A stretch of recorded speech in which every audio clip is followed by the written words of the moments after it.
আসসালামু আলাইকুম। ইবাদত ইঞ্জিনিয়ারিং ওয়ার্কশপ পক্ষ থেকে আন্তরিক ভালোবাসা ও অভিনন্দন। আপনারা দেখতেছেন মারাই কলের বাম্পার বানানো হচ্ছে। এরপর ঝালাই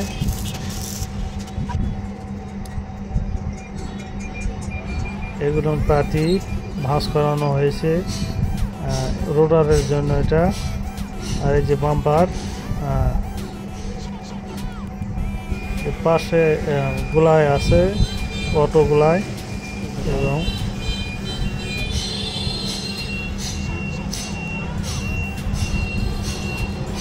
শ্যাপ কাটা হয়ে গেছে।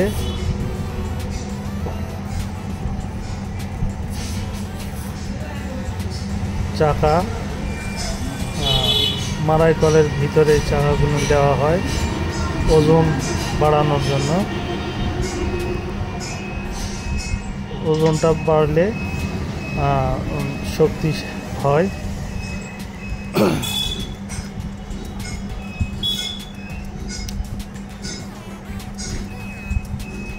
এগুলো কাটানো আছে।